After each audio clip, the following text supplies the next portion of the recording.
మన ప్రభువును ప్రియ రక్షకుడైన యేసుక్రీస్తు ప్రభుల వారి అతి శ్రేష్టమైన నామంలో మరొకసారి ఈ గురువారం ఈ ప్రార్థనలో ఈ 6వ మాసంలో ఆయన సందులో కూడొచ్చిన దేవుని బిడ్డలైన మీ అందరికీ వందనాలు. దేవుడు మిమ్ములను దీవించునుగాక. ఆమేన్. కొద్దిసేపు దేవుని మాటలు మనం ధ్యానం చేద్దాం. దేవుని మాట జీవం కలిగిన మాట. మనుష్యుడు రొట్టె వలన గాక దేవుని నోట నుండి వచ్చే మాట వలన జీవిస్తాడు. ఆ మాట మనల్ని బ్రతికించేది, ఆ మాట మనల్ని ప్రతిదినం సరి చేసేది, నిలబెట్టేది. ఎన్నోసార్లు కొన్ని మనకి ఎదురైనటువంటి పరిస్థితులను బట్టి కృంగిపోతుంటాం, మనకు ఎదురైనటువంటి సమస్యలను చూసి తలడిల్లిపోతుంటాం. కానీ ఎప్పుడైతే ఆయన వాక్యం వైపు మనం చూస్తామో, వాక్యం వైపు చూసిన వెంటనే ఒక మాట మనకు ఎదురవుతుంది, మనతోనే మాట్లాడినట్లు, మనల్నే బలపరచడానికి వచ్చినట్లుగా. అట్టి జీవం కలిగిన వాక్కు మన పక్షాన నిలిచి ప్రతిరోజు మనల్ని బలపరచునుగాక. గడిచిన వారు ఒక మాటను మనం ధ్యానం చేసాం. నేను మీ మధ్య సంచరించబోతున్నాను. సంచరించే దేవుడు ఏం చేస్తాడో 3 కార్యాలు విన్నాం. సంచరించిన దేవుడు మొదటిగా బాధల్ని చూశాడు, ఇశ్రాయేలు పడుతున్న బాధల్ని. సంచరించిన దేవుడు మోషేతో మాట్లాడడం మొదలుపెట్టాడు. సంచరించిన దేవుడు మనందరి కొరకు మండుతున్న పొదగా ఆయన మారి మనలందరినీ మండుతున్న పొదగా దేవుడు చేశాడు. ఆమెను చెప్పండి. మనము ఆరిపోయిన పొదలం కాదు, మండుతున్న పొదగా దేవుడు నిలబెట్టునుగాక. ఈ దినాన క్లుప్తంగా ఒక మాటను మనం ధ్యానం చేద్దాం. చదవండి. హగ్గయి ప్రవచన గ్రంథం పేజీ నెంబర్ 775. హగ్గయి ప్రవచన గ్రంథం 2వ అధ్యాయం 5వ వచనంలో రాయబడిన మాటని ఒకసారి మనం చూద్దాం. మీరు ఐగుప్తు దేశములో నుండి వచ్చినప్పుడు నేను మీతో చేసిన నిబంధనను జ్ఞాపకము చేసుకొనుడి. నా ఆత్మ మీ మధ్యన ఉన్నది గనుక భయపడకుడి. గట్టిగా ఆమేన్ చెప్పండి. ఆయన దేవుడు మనతో హగ్గయి ప్రవచన గ్రంథం నుంచి మాట్లాడుతున్న మాట ఏంటంటే, నేను మిమ్మల్ని ఐగుప్తులో నుంచి ఏ విధంగా నడిపించానో, ఎట్టి పరిస్థితుల్లో మిమ్మల్ని నేను తోడుకొని వచ్చాను, ఎలాంటి స్థితిలో మీకు నేను తోడుగా నిలబడ్డానో, మీతో నేను ఏ నిబంధన చేశానో, ఏ వాగ్దానం చేశానో, ఏ ప్రణాళిక చేస్తానని చెప్పానో, ఒక్కసారి వాటన్నిటిని జ్ఞాపకం చేసుకోండి. వాటన్నిటిని మీరు జ్ఞాపకం చేసుకుంటే మీకు ఒక ఆలోచన వస్తుంది. మీకు మర్చిపోతున్నటువంటి పరిస్థితుల్లోంచి ఒక ఆలోచన మీకు జ్ఞాపకం వస్తుంది. ఏమిటి ఆలోచన? నేను ఎప్పుడైనా మిమ్మల్ని విడిచి ఉన్నానా? ఎప్పుడైనా మిమ్మల్ని వదిలిపెట్టినట్లుగా కనబడుతున్నానా? నా మీద తిరగబడినా, నా మీద వ్యతిరేకంగా లేచినా, దూషణకరంగా మాట్లాడినా, దేవుడు ఏంటంటే ఇలా చేశాడు అని అంటున్నా, నేను ఎప్పుడు మిమ్మల్ని వదిలిపెట్టలేదు కదా. ఏమంటున్నాడు ఆయన? నా ఆత్మ మీ మధ్యన ఉన్నది కనుక మీరు భయపడనవసరం లేదు. ఆమేన్ చెప్పండి.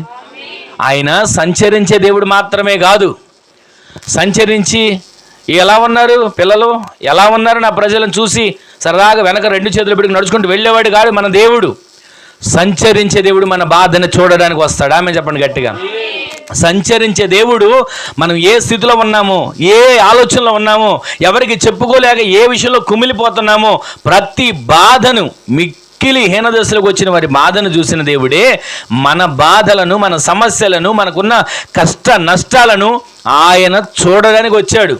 చూసి సరిపెట్టుకున్న దేవుడు కాక మాట్లాడడం మొదలు పెడుతున్నాడు. ఏమని? మోషే, ఒక్కసారి నా ప్రజలు బంధకాల్లో ఉన్నారు, వాళ్ళని విడిపించు, నాయకుడిగా ఉండి నడిపించు అని ఇవన్నీ చెప్పి మోషేతో మాట్లాడి, మోషే అంటాడు, నా వల్ల ఏమవుతుందయ్యా నత్తోడిని, నా వల్ల ఏమవుతుందయ్యా మాట్లాడడం రానివాడిని, నా వల్ల ఏమవుతుందయ్యా అసలు ఏ రకమైనటువంటి జ్ఞానం లేనివాడిని అని ఇన్ని చెప్పినప్పటికీ కూడా నువ్వు ఎంతవరకు ఆరిపోయిన పొదగా ఉన్నావేమో, మాట రాదు అనే పొదగా ఉన్నావేమో, నా వల్ల కాదు అనే పొదగా ఉన్నావేమో, నా వలన ఏమవుతుంది అనే పొదగా ఉన్నవేమో. కానీ ఈ రోజు నుంచి గడిచిన గురువారం దేవుడు మాట్లాడుతూ వస్తున్నాడు, మనందరిని దేవుడు మండుతున్న పొదగా మార్చునుగాక.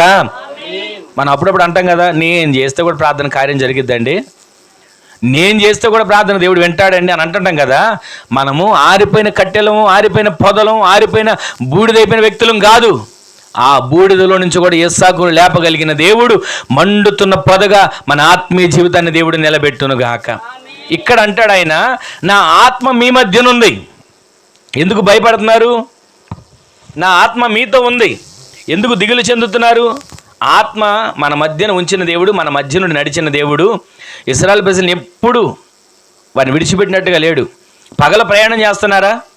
ఎడారి, ఇసుక, ఎండ తీవ్రతకి ఇసుక ఎంత కాలుతుందో మీకు తెలుసు.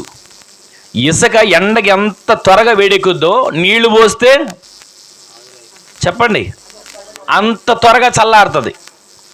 అంత త్వరగా ఎండకి వేడెక్కే ఇసుక నీరు తగలగానే అంత త్వరగా చల్లదనం అయిపోద్ది. పిల్లలు ఆడుకుంటుంటారు కదా, మనకు తెలిసినంతవరకు ఇసుకలో ఆడుకునే పిల్లలు ఎంత ఎండలోనైనా ఆడతారు, ఎంత తడిగా ఉన్నా ఆడతారు.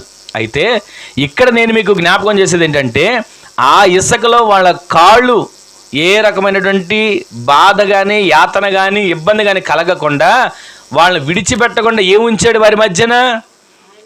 ఆయన ఆత్మను వారి మధ్యన ఉంచాడు. ఆమెను చెప్పండి. మీరు అనొచ్చు, ఏ విధంగా ఉంచాడండి అని. లేఖనాలు ఉంది కదా, పగలు మేఘ స్తంభముగా బిడ్డలను ఇశ్రాయేలు ప్రజలు నడిపించాడు. ఆమెను చెప్పండి. రాత్రి వచ్చింది, అగ్ని స్తంభంగా వాళ్ళని నడిపిస్తున్నాడు. ఎందుకని? వాళ్ళ ప్రయాణం 40 సంవత్సరాలు సాగాలి. వారి ప్రయాణం అంతా, పగలంతా ప్రయాణం చేసాం, అలసిపోయాం. పగలంతా ప్రయాణం చేసాం, నీరసం వచ్చింది. పగలంతా కష్టపడ్డాం, ఓపిక సన్నగిల్లింది అనుకొని రాత్రిపూట ఇక విశ్రాంతి తీసుకుందాం, శుభ్రంగా పడుకుందాం అనుకోవటానికి లేదు. రాత్రి కూడా వారికి వెలుగునిచ్చి దీపస్తంభముగా, అగ్ని స్తంభముగా వారి మధ్య నుండి వారి ప్రయాణాన్ని దేవుడు కొనసాగిస్తున్నాడు. ఆమెను చెప్పండి గట్టిగా. మన ఆత్మీయ జీవితం కష్ట నష్టాల్లో ఆగిపోకూడదు. మన ఆత్మీయ జీవితం సమస్యల్లో అక్కడ నిలిచిపోకూడదు. పగలు మేఘ స్తంభంగా ఆయన ఆత్మను తోడుంచి నడిపిస్తాడు. రాత్రి అగ్ని స్తంభంగా మనల్ని వెంటుండి మనల్ని ప్రతిదినం పోషిస్తూ నడిపిస్తూ వస్తాడు. ప్రతి సమస్యను చూసి ప్రయాణం ఆగిపోక, సమస్యను చూసి ఆత్మీయ జీవితం సతికిలు పడిపోక, సమస్యను చూసి ఇంకేం చేస్తాం భక్తి అని తలబట్టుకొని కూర్చోక సాగిపోయే వ్యక్తులుగా దేవుడు మనల్ని నిలబెట్టునుగాక. ఎలా నిలబెడతాడు? ఆత్మను మన మధ్యన ఉంచి నడిపిస్తాడు. ఒకసారి అది నిర్గమకాండంలోకి వెళ్ళి 31వ అధ్యాయం 3వ వచనంలో రాయబడిన మాట ఒకసారి చూడండి. నిర్గమకాండం 3వ అధ్యాయం 31వ అధ్యాయం 3వ వచనంలో రాయబడిన మాట త్వరగా చూడండి. కల్పించుటకును బంగారముతోను వెండితోను ఇత్తడితోను పని చేయుటకును పొదుగుటకై రత్నములను సానబెట్టుటకును కర్రను కోసి చెక్కుటకును సమస్త విధములైన పనులను చేయుటకును జ్ఞానము, విద్య, వివేకము, సమస్తమైన పనులు నేర్పు వానికి కలుగునట్లు వానికి దేవుని ఆత్మను ఒక్కొక్కరిని దేవుడు ఆయన ఆత్మ తోడుగా ఉంచి ఏం చేస్తాడో తెలుసా? ఇక్కడ ఎన్నో విషయాలు రాయబడ్డాయి, చాలా విషయాలు రాయబడ్డాయి. ఆయన ఆత్మ మనకు తోడుగా ఉంచే దేవుడు ఏం చేస్తాడంటే ఇక్కడ చివరిలో రాయబడే మాట ఏంటంటే, అది జ్ఞానము, విద్య, వివేకం, వీటన్నిటితో పాటు సమస్త విధమైన పని నేర్పుతనం, ఈ పని చేయగలరు అనే సామర్థ్యం వారికి కలుగుటకును దేవుని ఆత్మ పూర్ణులుగా మనందరిని దేవుడు మార్చునుగాక. దేవుని ఆత్మ మీకు తోడై ఉంటుంది, దేవుడు మీకు తోడై ఉంటాడు, ఆయన సంచరిస్తాడు అని సరిపెట్టుకోడు. ఆయన ఆత్మపూర్ణుడిగా మనకు తోడై ఉంటే మనము కూడా అదే ఆత్మపూర్ణులుగా మార్చబడుదుముగాక. ఆమె చెప్పండి గట్టిగా.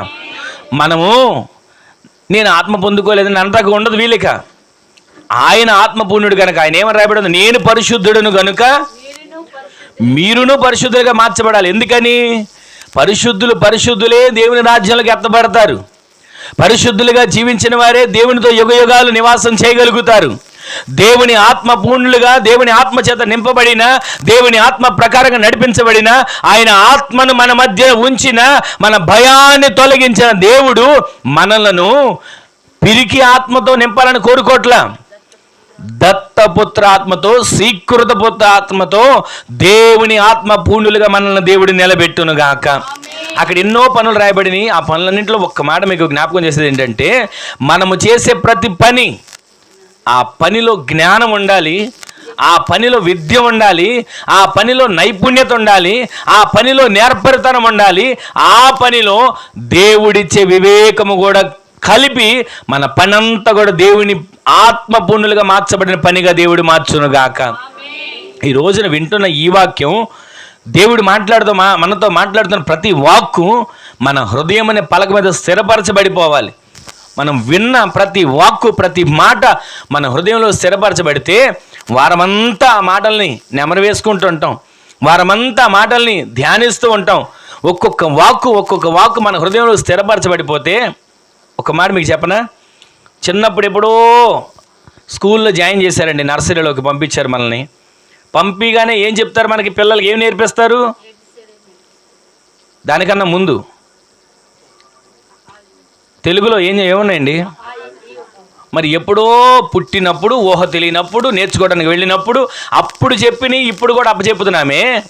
మరి దేవుని వాక్యం మన హృదయంలో నాటబడుతుందా? ఆత్మ పూర్ణులుగా దేవుడు చేస్తానంటున్నాడు. నా ఆత్మ మీ మధ్యన ఉన్నది, భయపడొద్దు, నేను మీ మధ్యన సంచరించబోతున్నాను అంటున్నాడు. మరి ఆత్మ పూర్ణులుగా మనం మార్చబడాలంటే ఆ ఆత్మ చెప్పు సంగతులను ధ్యానించేవారిగా ఉంటున్నామా? ఆ ఆత్మ చెప్పే సంగతులను అంగీకరించేవారిగా ఉంటున్నామా? ఆ ఆత్మ చెప్పే సంగతులను అవలంబించేవారిగా ఉంటున్నామా? లేదా ఏదోలేండి, ఆయన ఏదో చెప్పాడు, మేమేదో విన్నాం, అయిపోయింది, ఆ పూటకి సరిపోయింది అని సరిపెట్టుకుంటున్నామా? ఆత్మ చెప్పు సంగతులు ఎవరు వింటారని రాయబడింది? మనమందరం చెవి కలిగిన వారిగా మార్చబడుదుముగాక. మనం చేసే పనిలో జ్ఞానం, ఎన్నోసార్లు నేను చెప్తుంటాను కదా, ఏ పని చేసినా జ్ఞానంతో చేయాలి. ఆఖరికి ఒక బల్బు ఆ హోల్డర్లో పెట్టాలన్నా సరే మనం వేళ్ళు, మన చేతులు సమస్తం జాగ్రత్తగా ఉండే బల్బు పెట్టి స్విచ్ తర్వాత వేయాలి. అలా కాకుండా స్విచ్ వేసేసి నేను బల్బు పెడతా అని కనుక మనం బల్బు పెట్టి వేలు కానీ దాన్ని తగిలితే ఏమవుతుంది? షాక్ కొట్టి కింద పడతాం. అందుకే చేసే పని ప్రతిదీ జ్ఞానంతో చేయాలి. బండి మీద వెళ్తామా? ఎంతో జ్ఞానంతో బండి నడపాలి. దేవుని సన్నిధిలో ప్రార్థన చేస్తామా? ఆత్మ ఇచ్చే జ్ఞానం ప్రకారంగా చేసే ప్రార్థనగా మన ప్రార్థన మార్చబడునుగాక. మనం అనుకుంటాం, నేను ఇలా చేద్దాం, నేను అలా చేద్దాం, నేను ఈ మాటలతో చేద్దాం అనుకుంటాం కొన్నిసార్లు. కానీ దేవుడు మనలో ఆత్మస్వరూపిగా ఉంటే, ఆయన ఆత్మ మన మధ్యన ఉన్నది, భయపడొద్దు అని చెప్తున్నాడు కదా. మనము దేవుని ఆత్మ పూర్ణులుగా మార్చబడేట్లుగా చేస్తే, మనం ఏదో ప్రార్థన చేద్దాం అనుకున్నా అది నడవదు, మనం ఏదో వాక్యం చెప్దాం అనుకున్నా అది నడవదు. దేవుడు పలికించే మాట మాత్రమే మనకందరికి వినిపించునుగాక. దేవుడు మాట్లాడే స్వరము మాత్రమే మనకు వినబడునుగాక. నిలబడిన మనుషుడు ఎవరైనా కానివ్వండి, మాట్లాడే స్వరం ఎవరిదైనా కానివ్వండి, కానీ దేవుని మాట మాత్రమే మన హృదయాలను తాకాలి. గట్టిగా ఆమెను చెప్పండి. ఈ రోజున దేవుని సన్నిధిలో మీరు ఎక్కడైనా వినండి దేవుని మాటలు, కానీ దేవుని స్వరాన్ని వినగలిగిన చెవి మనందరికీ దేవుడు అనుగ్రహించునుగాక. ఏ వ్యక్తి అయినా మాట్లాడి, చిన్న పిల్లవాడు మాట్లాడినివ్వండి, అనుభవం కలిగిన వారు మాట్లాడినివ్వండి, ఎవరు మాట్లాడినా ఆ దేవుని జీవం కలిగిన వాక్కు మన హృదయాలను ఉజ్జీవింపజేసే వాక్కుగా మార్చబడునుగాక. మనము చేసే ప్రతి పనిలో జ్ఞానం, వివేకం, విద్య ఇవన్నీ కలబోసుకుని ఉండేటట్లుగా మన పని మార్చబడితే ఆ పనిలో ఏమిటో తెలుసా? దేవుని ఆత్మ ఆ పనిలో కనబడేటట్లుగా దేవుడు సహాయం చేయనుగాక. ఇంతకీ ఆత్మ మన మధ్య నుండి ఏం చేస్తాడు? మీకు క్లుప్తంగా 2 మాటలు చెప్తాను చూడండి. సంఖ్యాకాండం 11వ అధ్యాయం 16వ వచనంలో, అప్పుడు యెహోవా మోషేతో ఇట్లనెను, జనులకు పెద్దలనియు అధిపతులనియు నీవెరిగిన ఇశ్రాయేలీల పెద్దలలో నుండి 70 మంది మనుషులను నా యొద్దకు పోగు చేసి ప్రత్యక్షపు గుడారము దగ్గరికి వాళ్ళని తోడుకొనిరా, అక్కడ వారు నీతో కూడా నిలబడతారు. గట్టిగా ఆమెను చెప్పండి.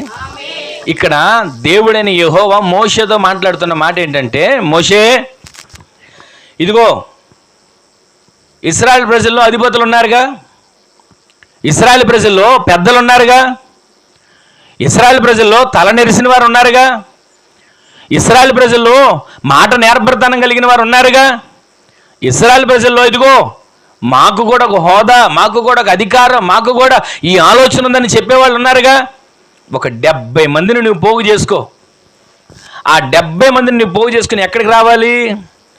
ప్రత్యక్షపు గుడారములోనికి వారిని నీవు తోడుకు రావాలి. ఆమె చెప్పండి గట్టిగా. ప్రత్యక్షపు గుడారములకు వారిని తోడుకొని వచ్చి నీవు అక్కడ నిలబడితే అప్పుడు నేను నీతో మాట్లాడతా. గట్టిగా ఆమెను చెప్పండి. మనందరికి ఆశ ఉంటుంది కదా, దేవుడు నాతో మాట్లాడాలి. ప్రార్థన చేసేప్పుడు అడుగుతాం, అయ్యా నాతో మాట్లాడవా, అయ్యా నాతో మాట్లాడవా. ఒకప్పుడు రింగ్ టోన్ కూడా ఉండేది, ఏమని? యేసయ్యా నాతో మాట్లాడవా, నా ఇంటికి రావా.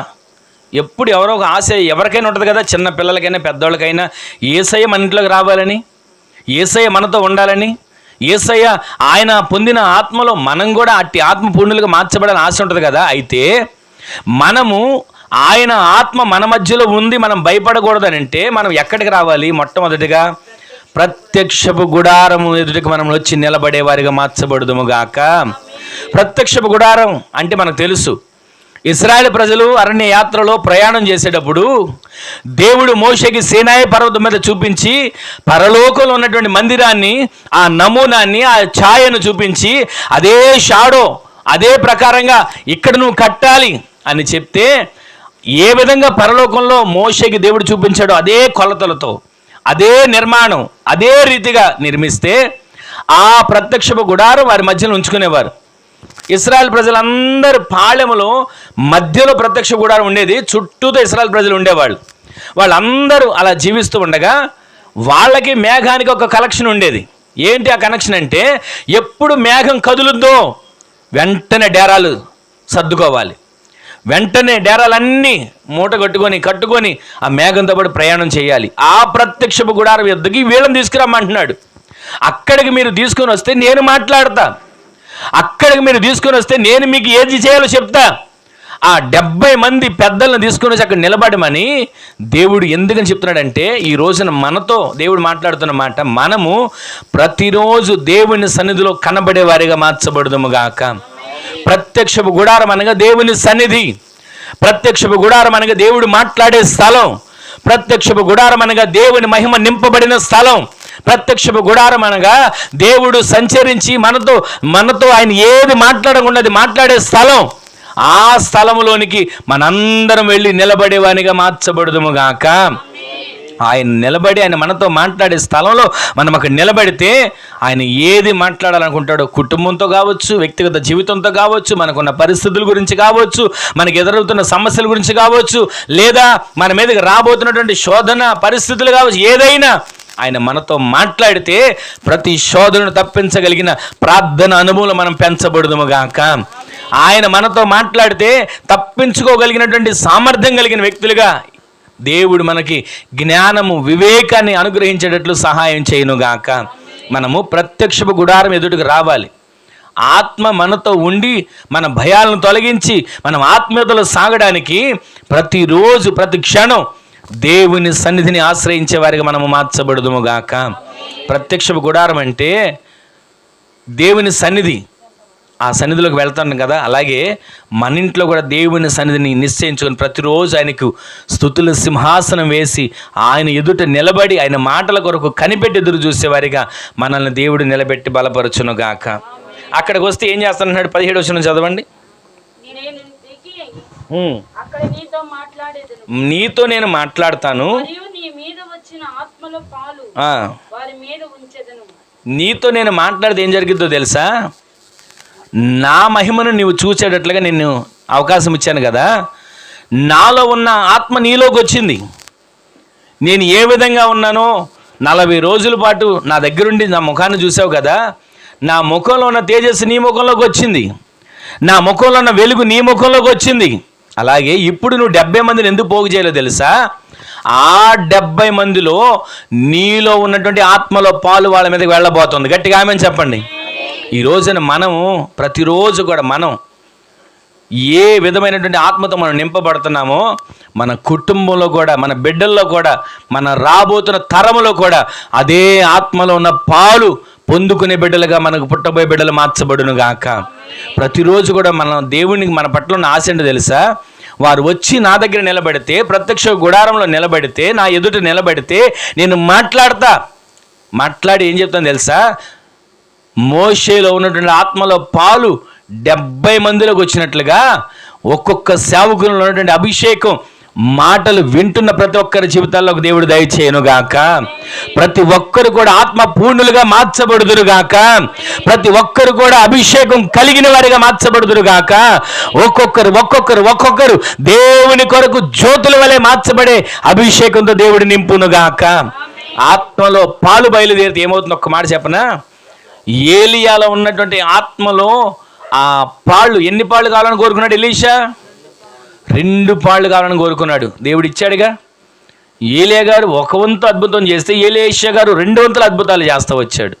ఈ రోజున ఏలియా గారు చేసిన పరిచర్య ఆ ప్రాంతం వరకే ఉంటే ఎలీషా గారు చేసిన పరిచర్య సరిహద్దులు దాటి వెళ్ళిపోయింది. ఎక్కడో ఉన్న సిరియా సైన్యంలో వాళ్ళకి అర్థమైంది అక్కడ ఒక ప్రవక్త ఉన్నాడని. ఈ రోజు నీ మాటలు వింటున్న మన జీవితంలో మనలో దేవుడిచ్చిన ఆత్మను మనకు మాత్రమే ఉపయోగపడి మనం మాత్రం గుర్తించడం కాదు, అనేకులు ఇదిగో సిరియా సైన్యంలో మనం అంతఃపురంలో సిరియా సైన్యంలో మనం మాట్లాడుకునే మాటలు, అంతరంగంలో మాట్లాడుకునే మాటలు, సభలో మాట్లాడుకునే మాటలు ఎక్కడో ఉన్నటువంటి ఎలీషాకి దేవుడు చూపిస్తున్నాడు. దేవుని ఆత్మను పొందుకున్నవాడని ఎలీషా గురించి చెప్పినట్లుగా మన గురించి అనేకులు దేవుని మహింపరిచే కార్యాలు దేవుడు జరిగించునుగాక. 3వ మాట కూడా మీకు జ్ఞాపకం చేస్తాను. చూడండి 25వ వచనం చూడండి. యెహోవా మేఘములో దిగి ఎవరితో? దేవుడు మోషేతో తన సేవకునితో మాట్లాడి ఇప్పుడు ఆయన మీద వచ్చినటువంటి ఆత్మలో పాళ్ళు 70 మంది మీదకి ఆత్మలో పాళ్ళు దిగి వచ్చేసింది. ఆమె చెప్పండి గట్టిగా. ఈరోజు నీ మాట వింటున్న మన జీవితంలో ఈ వాక్యాన్ని ఎన్నిసార్లు విన్నా, ఈ వాక్యాన్ని మీరు చదువుతున్నప్పుడే దేవుని ఆత్మలో ఉన్నటువంటి పాళ్ళు మీ మీదకి దేవుడు పంపునుగాక. దేవుని ఆత్మలో ఉన్నటువంటి అభిషేకం మీ మీదకి దేవుడు పంపునుగాక. ప్రతి కుటుంబం మీదకి దేవుని అభిషేకంతో దేవుడు ఒక్కొక్కరిని నింపునుగాక. ఆయన నింపితే ఆ అభిషేకంతో పొందుకున్న మనం ఏ విషయంలో భయపడం, ఏ విషయంలో తలడెళ్ళం, ఏ విషయంలో కృంగిపోం, ఏ విషయంలో వెనక్కి తిరిగి చూసిన ఆ పరిస్థితి ఏంటని అనుకో. ప్రతిరోజు కూడా 70 మందిలోకి వచ్చినటువంటి అదే పాళ్ళ అభిషేకం మనందరి మీదకి దేవుడు దయచేయనుగాక. ఇంకొక మాట చూడండి, అక్కడ రాయబడిన మాట, నిలిచినప్పుడు ప్రవచించిరి కానీ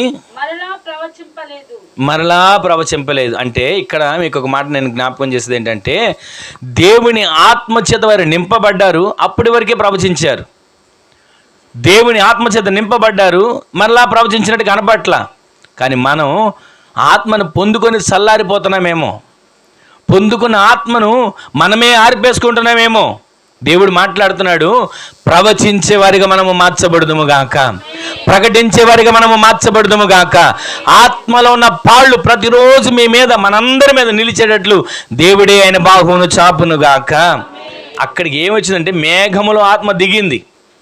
మేఘములో వచ్చి ఒక్కొక్కరిని ఆత్మ తాకగా అందరూ కూడా ప్రవచించడం మొదలుపెట్టారు. ఈ రోజున మనమందరం కూడా దేవుని సందులో ప్రవచించి వరాలు కలిగిన వారిగా మనం మార్చబడుదుము గాక.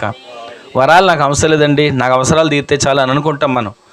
వరాలు కృపా వరాల చేత, ఆత్మ వరాల చేత, దేవుని సందులో వచ్చినటువంటి ఆయన సందులో ఈవుల చేత మనము నింపబడే కృప దేవుడు మనకు నిత్యము దయచేయునుగాక.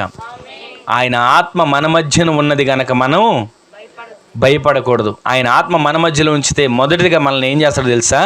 ప్రత్యక్ష గుడారం ఎదుట నిలబెడతాడు. నిలబడిన మనతో మాట్లాడడం మొదలు పెడతాడు. తర్వాత ఆయన ఆత్మ చేత మనల్ని నింపి బలమైన అభిషేకం కలిగి ప్రవచించే వారిగా దేవుడే మనల్ని నిలబెట్టునుగాక. ఇంకో చివరికి ఒక మాట చదివించే చూడండి, యెషయా గ్రంథం 63వ అధ్యాయం 11వ వచనంలో రాయబడిన మాట, అప్పుడు ఆయన పూర్వదినములను మోషేను తన జనులను జ్ఞాపకం చేసుకొనెను,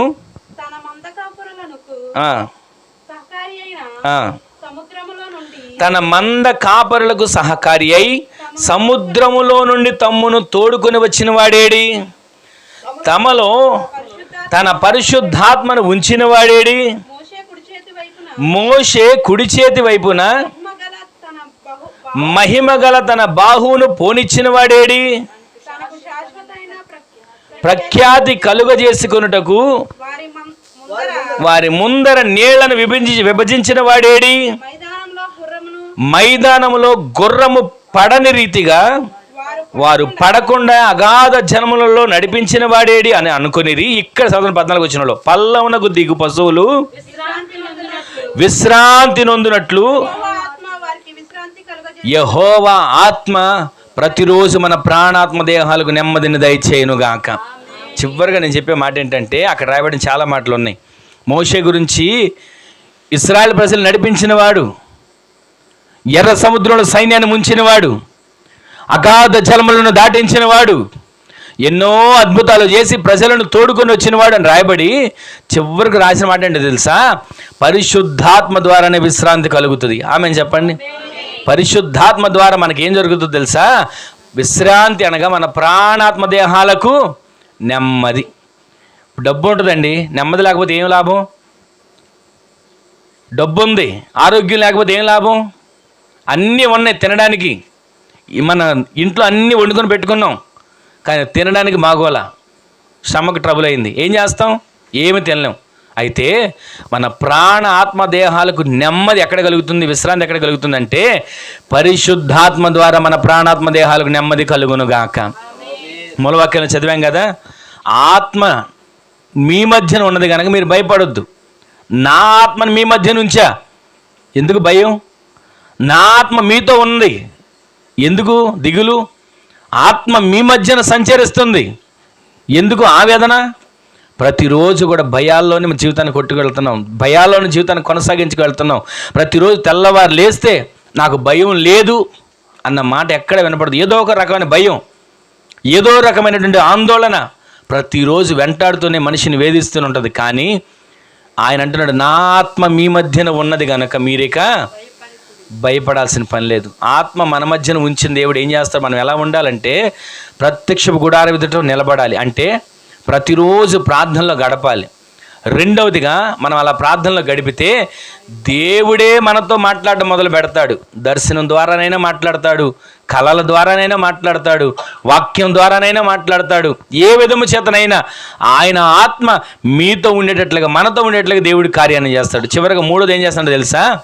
ఆయన ఆత్మ మనతో ఉంటే ప్రతి ఒక్కరం కూడా ప్రవచించే వారిగా మార్చబడుదుముగాక, అన్య భాషల చేత నింపబడేవారిగా మార్చబడుదుముగాక, కొలత లేని అగ్ని అభిషేకం చేత నింపబడేవారిగా మార్చబడుదుముగాక.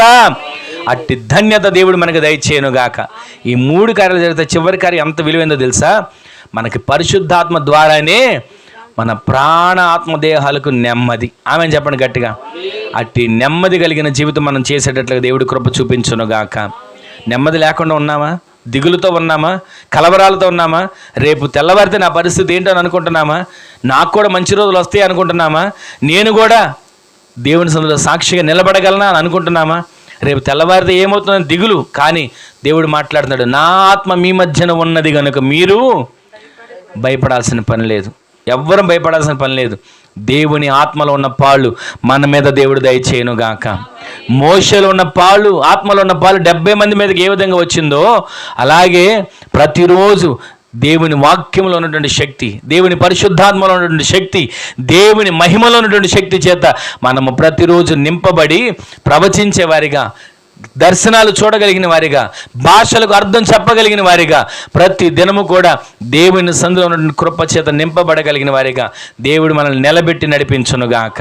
మన ప్రాణ ఆత్మదేహాలకు ప్రతిరోజు నెమ్మది నెమ్మది నెమ్మది కలిగి ఆత్మీయంగా మనం ముందుకు కొనసాగే కృప దేవుడు దయచేయునుగాక. ఈరోజు ఆయన ఈ మాటలు విన్న తర్వాత ఒక్క క్షణం ఆయన ఆత్మ మన మధ్యన ఉంది అని విశ్వాసంతో ఒక్క క్షణం అందరూ లేచి నిలబడి ప్రార్థన చేసుకుందాం. అందరూ లేచి నిలబడండి ఒక్క క్షణం. ఆయన ఆత్మ మన మధ్యన ఉంది, ఆయన ఆత్మ మన మధ్యన ఉన్నాడు, ఆత్మస్వరూపిగా మన మధ్యన సంచరిస్తున్నాడు. ఒక్క క్షణం ఎవరికి వారు ఒక చిన్న ప్రార్థన చేసుకోండి. ఆత్మదేవుడా, నా మధ్యన ఉన్నవాడా, నాలో సంచరిస్తున్నవాడా, నా పట్ల కార్యాన్ని చేయండి ప్రభువా. నన్ను దర్శించండి అయ్యా, నన్ను బలపరచండి అయ్యా, నన్ను కృపతో నింపండి అయ్యా. ప్రత్యక్ష గుడారం ఎదుట నిలబడే వ్యక్తిగా నేను మార్చబడాలి. ప్రతిరోజు ప్రార్థనలో పోరాడగలిగిన వ్యక్తిగా నేను మార్చబడాలి. ప్రతిరోజు ప్రవచించే వ్యక్తిగా నేను మార్చబడాలి. దర్శనాలు చూడగలిగిన వ్యక్తిగా నేను మార్చబడాలి. నిత్యము నీ సన్నిధిలో సేవకునిలో ఉన్నటువంటి ఆత్మను పొందుకునే వ్యక్తిగా నేను మార్చబడాలి. ఆ విధంగా నా కుటుంబాన్ని బలపరచవా, ఆ విధంగా నా బిడ్డలను బలపరచవా, ఆ విధంగా నా ఆత్మీయ జీవితాన్ని బలపరచవా. ఎన్నో కలవరాల్లో ఉన్నానయ్యా, కన్నీళ్లలో బ్రతుకుతున్నానయ్యా, కష్టాలు ఎవరికి చెప్పుకోలేని పరిస్థితుల్లో సతమతమైపోతున్నాను ప్రభువా. ఒక్కసారి నాలో ఉన్న భయాన్ని తొలగించవా, ఆందోళన తొలగించవా, నిస్సహాయం ఉన్న నా పరిస్థితుల నుంచి నన్ను దాటించవా. ఒక క్షణం ఒక చిన్న ప్రార్థన ఎవరికి వారే చేసుకోండి. ఎవరికి వారు చిన్న ప్రార్థన దేవుని సన్నిధిలో. దేవుడు ఆత్మస్వరూపిగా మన మధ్యన సంచరిస్తుండగా, ఆత్మస్వరూపిగా దేవుడు మన మధ్యన సంచరిస్తుండగా ఒక్క క్షణం ఎవరికి వారు చిన్న ప్రార్థన చేసుకోండి.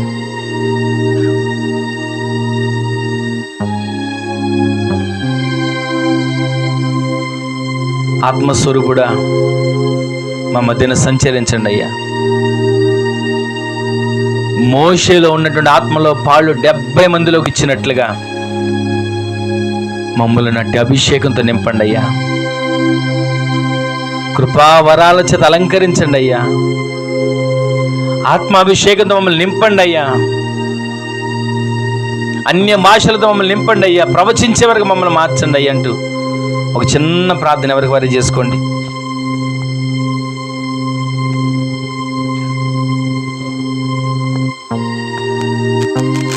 నీలోనే నేను వెలగాలని,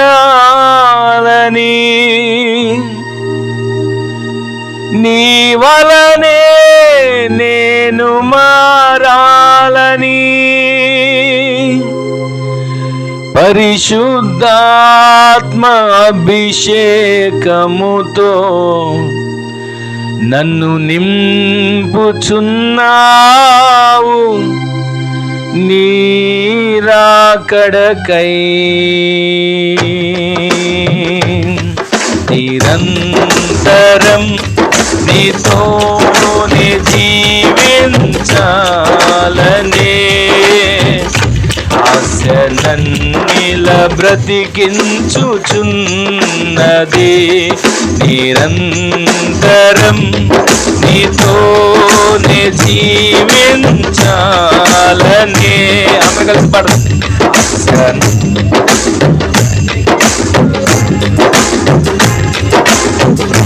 నా ప్రాణేశ్వరా యేసయ్యా,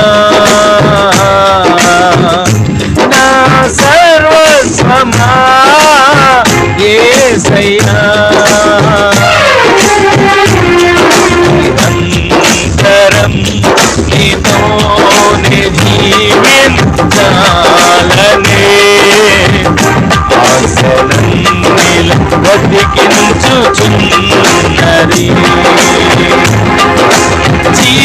చీకటిలోనే ఉన్నప్పుడు నీ వెలుగు నాపై ఉదయించెను. చీకటిలోనే ఉన్నప్పుడు నీ వెలుగు నాపై ఉదయించెను. నీలోనే నేను వెలగాలని, నీ మహిమ నాలో నిలవాలని. అందరూ కలిసి పాడండి. నీలోనే నేను వెలగాలని, నీ మహిమ నాలో నిలవాలని, పరిశుద్ధాత్మ అభిషేకముతో నన్ను నింపుచున్నావు. నీ రాకడకై నిరంతరం నీతోనే జీవించాలనే ఆశ నన్నిల బ్రతికించుచున్నది. నీ రూపము నేను కోల్పోయినా, నీ రక్తముతో కడిగితివి. నీ రూపము నేను కోల్పోయినా, నీ రక్తముతో కడిగితివి. నీతోనే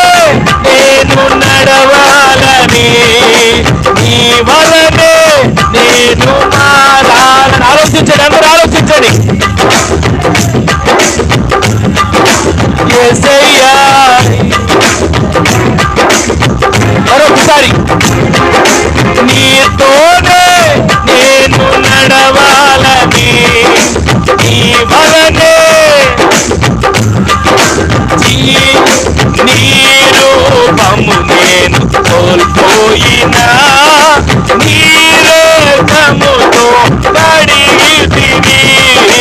నీ రూపము నేను నీ రక్తముతో కడిగితివి. నీతోనే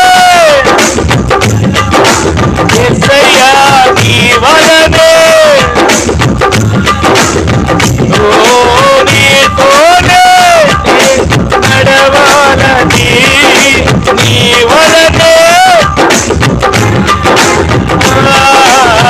పరిశుద్ధ వరములతో అలంకరించుచున్నావు నీ రాకడకై. పరిశుద్ధ వరములతో అలంకరించుచున్నావు నీ రాకడకై. నిరంతరం నీతో జీవించాలని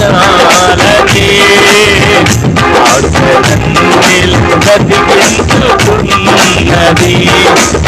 నిరంతరం నీతో జీవించాలని ఆశనన్నిల బ్రతికించుకున్నది. తొలకరి వర్షపు జల్లులలో నీ పొలములో నే నాటితి యేసయ్యా. తొలకరి వర్షపు జల్లులలో నీ పొలములోనే నాటితివి. నీలోనే చిగురించాలని నీలోనే చిగురించాలని నీలోనే చిగురించాలని నీలోనే చిగురించాలని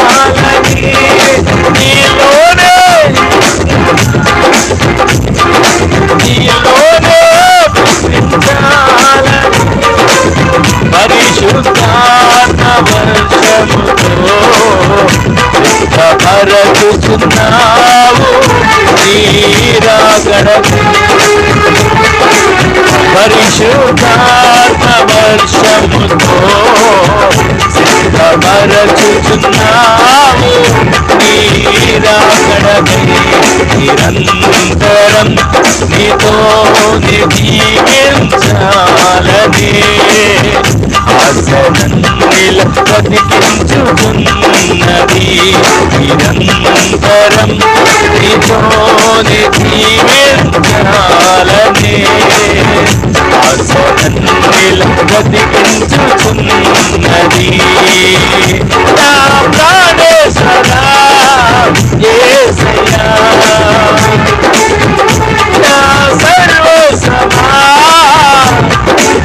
యేసయ్యా నా ప్రాణేశ్వరా యేసయ్యా నా సర్వస్వమా యేసయ్యా. నిరంతరం నీతో జీవించాలని ఆశనన్నిల బ్రతికించుకున్నది. నిరంతరం నీతో జీవించాలని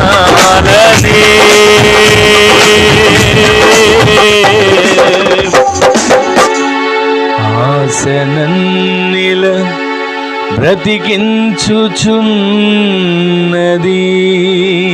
నా ఆత్మ మీ మధ్యన ఉన్నది గనక భయపడకుడి. నా ఆత్మ మీ మధ్యన ఉన్నది కనుక భయపడకుడి. వాగ్దానపూర్వకంగా దేవుడు మాట్లాడుతూ వస్తున్నాడు. జ్ఞాన వివేకం విద్య బుద్ధులతో దేవుడు నింపి దేవుని పూర్ణ ఆత్మ కలిగిన వారిగా దేవుడు మనల్ని మార్చాలని కోరుకుంటున్నాడు. ఆయన ఎదుట నిలబడగలుగుతున్నామా? ప్రార్థనలో కనిపెట్టగలుగుతున్నామా? విజ్ఞాపనలు చేయగలుగుతున్నామా? గోజాడగలుగుతున్నామా? ప్రత్యక్షపు గుడారం ఎదుట నిలబడగలిగితే ఆయన మాట్లాడడం మొదలు పెడతాడు. మన జీవితంలో ఏది చేయాలో, ఏది మంచో ఏదో చెడో ఒక్కొక్కటి మనకు వివరంగా చూపిస్తూ వస్తాడు. మన ఆలోచనలు, మన తలంపులు ప్రతీది దేవుని చిత్తానుసారంగా మార్చబడేటట్లు ఆయన చేస్తాడు. మూడవదిగా సేవకునిలో ఉన్నటువంటి ఆత్మలో పాళ్ళు 70 మందికి ఏ విధంగా వచ్చాయో మోషేలో ఉన్నటువంటి ఆత్మలో పాళ్ళు, అదేవిధంగా మన మీద ప్రతిదినం దేవుని పరిశుద్ధాత్మ నుంచి మన అరణ్యయాత్ర ఆత్మీయాత్రగా దేవుడు మార్చాలని కోరుకుంటున్న వేట పరిశుద్ధాత్మ ద్వారానే మనకు నెమ్మది, ఆ నెమ్మది విశ్రాంతి దేవుడు కలుగు చేసి ప్రతిదినం దేవుని సందులో సంతోష గానాలు చేసేవారుగా దేవుడు మనల్ని మార్చాలని కోరుకుంటూ అంటున్నాడు. భయపడొద్దు, నా ఆత్మ మీ మధ్య నుండి భయపడొద్దు. ఒక క్షణం ఆయన మాట్లాడే ప్రతి వాక్కు కొరకు ఒక చిన్న ప్రార్థన, ఆయన మాట్లాడిన ప్రతి మాటను తలచుకోండి. ఒక చిన్న ప్రార్థన చేసుకోండి. ప్రేమగల తండ్రి, పరిశుద్ధుడా, జీవాధిపతి, నీకు వందనాలు. ఈ శుభవేళ ఈ రీతిగా ఈ 6వ నెల ఈ మొదటి గురువారం ఈ విధంగా మీ పాదాల చెంతకు మేము చేరడానికి, అవునయ్యా, ఎన్నో భయాల్లో ఉన్నాం, కలవరాల్లో ఉన్నాం, కన్నీళ్లలో ఉన్నాం, ఎవరికి చెప్పుకోలేని స్థితిలో ఉన్నాం. కానీ నా ఆత్మ మీ మధ్యన ఉన్నదని మీరు మాట్లాడుతూ వచ్చిన ప్రతి మాటను బట్టి వందనాలయ్యా. ఆత్మస్వరూపిగా మీరు మా మధ్య నిలిచి మమ్మలను జ్ఞానాత్మ పూర్ణులుగా దేవుని ఆత్మ పూర్ణుల చేత మీరు నింపబడాలని కోరుకున్నవాడా, అట్టి ఆత్మతో మీరు మమ్మల్ని నింపి నడిపించబోతున్నందుకు వందనాలు చెల్లిస్తూ నీ సన్నిధిలో నీ నిలబడతామయ్యా, ప్రార్థనలో నిలబడతామయ్యా, విజ్ఞాపనలో నిలబడతామయ్యా. నీ ఎదుట మేము నిలబడగలిగిన శక్తి గలవానిగా మీరు మార్చబడేట్లు మమ్మల్ని బలపరచండి అయ్యా. మీరు మాట్లాడే మాట కోసం ఎదురు చూస్తున్నాం. ప్రతిదినము మా కుటుంబంతో మాట్లాడండి, పరిచర్యతో మాట్లాడండి, వ్యక్తిగతంగా మీరు మాట్లాడండి. చేసే పనిలో ఎలా వెళ్ళాలో, ఎలా కుటుంబం కట్టుకోవాలో, ఏ విధంగా బిడ్డలను పెంచుకోవాలో, ఏ విధంగా మా ఆత్మీయ జీవితం కుటుంబం అనేకులకు దీవెనకరంగా మార్చబడాలో మీరు మాట్లాడండి అయ్యా. ఆత్మలో పాళ్ళు మాకు దయచేయండి ప్రభువా. పరిశుద్ధాత్మ ద్వారా నెమ్మది మా కుటుంబాల్లో అనుగ్రహించండి. అటు కార్యాలు మీరు చేసినందుకు వందనాలు చెల్లిస్తూ ఇది నాన్న పాలు మబ్బులు పొంది ప్రతి బిడ్డలను దీవించండి. వారు ఏ అవసరతలతో వచ్చినా, ఒకవేళ సమస్యలతో వచ్చినా, కన్నీటితో వచ్చినా, ఇదిగో నాయన ఇంతవరకు ఒకవేళ కార్యం జరగలేదని అనుకుంటూ వచ్చిన ప్రభువా, ప్రతి వాని జీవితాల్లో మార్గాలు తెరవబడును గాక, ప్రతి వాని దుఃఖము నాట్యముగా మార్చబడును గాక, ప్రతి ఒక్కరి కన్నీళ్లు తొడవబడును గాక, ప్రతి వాని జీవితాల్లో మునిపెన్నడు చూడని ఓహకు మించిన ఘనకార్యాలతో తృప్తిపరిచి మరొక్కసారి అడుగుపెట్టిన ప్రతి ఒక్క బిడ్డలను దీవించండి. మరొక్కసారి నాయన ఈ శబ్దాంతరం ద్వారా ఇంతవరకు ఈ మాటలను ఎంతమంది విన్నారో నాయన, ఇదిగో సహకరించారో ప్రతి ఒక్క బిడ్డలను మీరు దర్శించండి. సేవను పరిచయను ప్రేమించి ప్రతి కుటుంబాలను, అలాగే ఈ పరిచయలో ఎవరెవరు గుప్పిలు విప్పుతున్న వారందరి కుటుంబాలు కూడా మీరు ఆశీర్వదించండి. ప్రతి ఒక్కరిని నిండాలుగా దీవించి ఆత్మచేత నింపి బలపరిచి ఆత్మ పూర్ణులుగా మార్చమని అడుగుపెట్టిన ప్రతి ఒక్క బిడ్డలను కుటుంబాలను దీవించి ఆశీర్వదించండి. నోటి నిండా నవ్వు దయచేయండి. కృప చూపి కార్యాలు జరిగించి మహిమను పొందండి. ఘనత మహిమ ప్రభావాలు మీకు ఆరోపిస్తూ మరొక్కసారి ఈ వారమంతా ప్రతి కుటుంబాలకు కృప కలుగునుగాక. ఈ వారమంతా ప్రతి వారి చేతి పనుల్లో దేవుని సన్నిధి తోడుగా ఉండి నడిపించునుగాక. ఈ వారమంతా ప్రతి ప్రయత్నాలు సఫలీకృతంగా మార్చబడునుగాక. ప్రతి ఆపదలు కొట్టివేయబడునుగాక. ప్రతి ప్రమాదాలు తప్పించబడునుగాక. దుష్టుడి వాడి పన్నగాలు లయపరచబడునుగాక. బిడ్డలపైన నీ కన్ను దృష్టి ఉంచి క్షేమాన్ని దయచేసి మహిమను పొందమని ఘనత మహిమ ప్రభావాలు మీకు ఆరోపిస్తూ నజరేయుడైన యేసుక్రీస్తు పరిశుద్ధమైన శక్తిగల నామంలో స్తుతించి ప్రార్థించి అడిగి వేడుకొని పొందుకొని ఉన్నాము తండ్రి. ఆమేన్, ఆమేన్, ఆమేన్. మన తండ్రి అయిన దేవుని యొక్క ప్రేమ, కుమారుడైన ప్రభువైన యేసుక్రీస్తు వారి యొక్క కృప, మహాకనికరం, పరిశుద్ధాత్మ దేవుని యొక్క అన్యోన్య సహవాసమైన సన్నిధి ఇప్పుడు ఎల్లప్పుడు నిరంతరము మనకును మనవలే ప్రార్థించే సకల పరిశుద్ధులకు ఈ దినాన సన్నిధిలో కూడిన ప్రతి వానికిని వారి కుటుంబాలకును ఆయన కృప సదాకాలం సమృద్ధిగా తోడయ్యుండునుగాక. ఆమేన్. హల్లెలూయా, హల్లెలూయా, హల్లెలూయా. అందరికీ వందనాలు. ప్రభు మిమ్ములను మీ కుటుంబాలను దీవించునుగాక.